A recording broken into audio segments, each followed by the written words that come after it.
Hey there, my name is Dara, and in this video, we're going to cover connecting to data. I'm going to take you through how Zoom Data sees data sources and the different types of sources Zoom Data supports.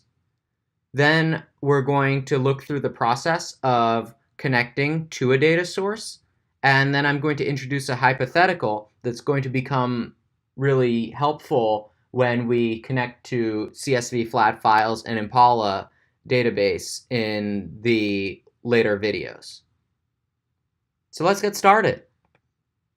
So Zoom Data connects to a wide variety of different data sources. It really excels at connecting to the latest wave of big data sources like Hadoop, Cloudera, Hive-on-Test, Spark SQL, NoSQL database implementations like MongoDB, as well as flat files, whether you upload them to the Zoom Data instance or they're sitting in a distributed file system or in the cloud. Zoom Data also supports the traditional relational database model like SQL, all different flavors, as well as search, which is something Zoom Data excels at. We've got Cloudera Search, Elasticsearch, and Solr. If you guys are looking at analyzing analytics data, Zoom Data can connect natively to a wide variety of different analytics platforms using their REST APIs and stream that data in for visualization. And there's also support for in-memory databases like Redshift. Zoom Data additionally has a fusion functionality, which lets you fuse data from disparate data sources so that you can present a joined view. So you can look at like what a join would look like before you actually move data from one source to another. Or if you have a lookup table as a CSV and you have another data source in let's say a SQL server, you can preview a join instead of having to upload the lookup table to the SQL server just to see what that looks like. One thing to note is Zoom Data really takes advantage of the native features of the underlying data sources. So for example, if you've got your Cloudera Impala cluster and it's got lots and lots of different nodes and it's really well optimized and all the tables are partitioned, Zoom Data can take advantage of that. Because you've done all that optimization on the data layer, Zoom Data's visualizations are going to be snappier and they're going to be more responsive because we can take advantage of those source-specific features. Now, moving on, to connect to one of these data sources, the process is actually fairly similar regardless of the type of database you're connecting to. The steps don't really vary too much. There's general, where you give it a name and a description.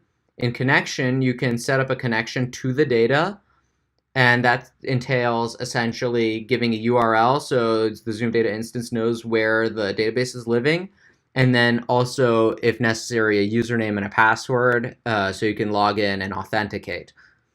Then you can select your table or your index, depending on the data source, where the data is living in.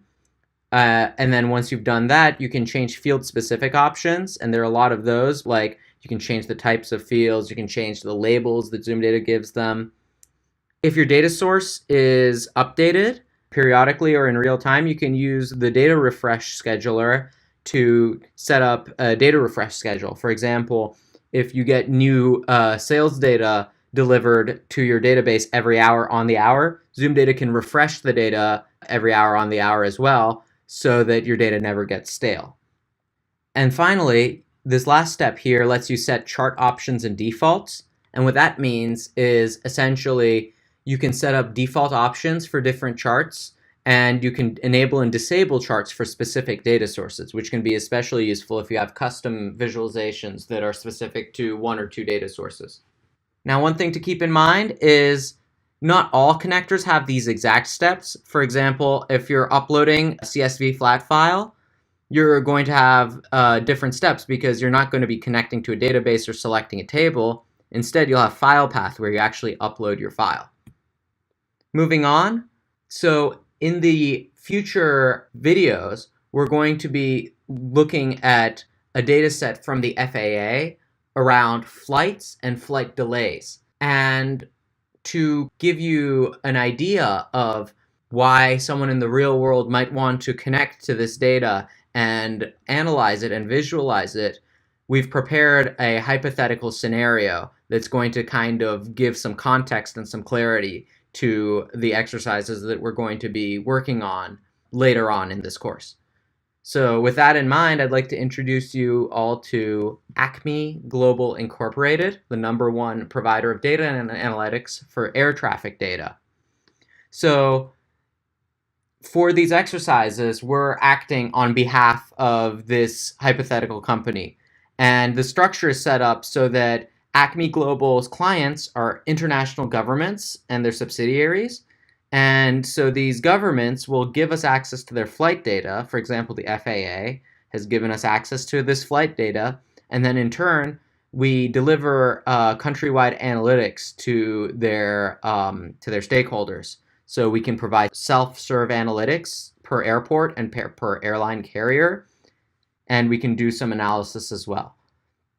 Now, here is an example of a structure that we kind of commonly see with clients who use Zoom data. So here you've got your data lake essentially sitting on like a Hadoop implementation. In this case, it's Impala, but it could be any Hadoop implementation. And that data is streamed into Zoom data, and then Zoom data delivers it to clients, in this case separated by country, but then within each of these accounts, there's going to be different personas. So you have like the sysadmin who's configuring everything and making sure the data sources are connected properly. You have like a visualization designer who's using these data sources to create custom visualizations for this particular account. And then we have like analysts who are like using the dashboarding and charting capabilities to come up with insights, and like business users who are then presenting that. So within each of these accounts, several different personas have to access this data.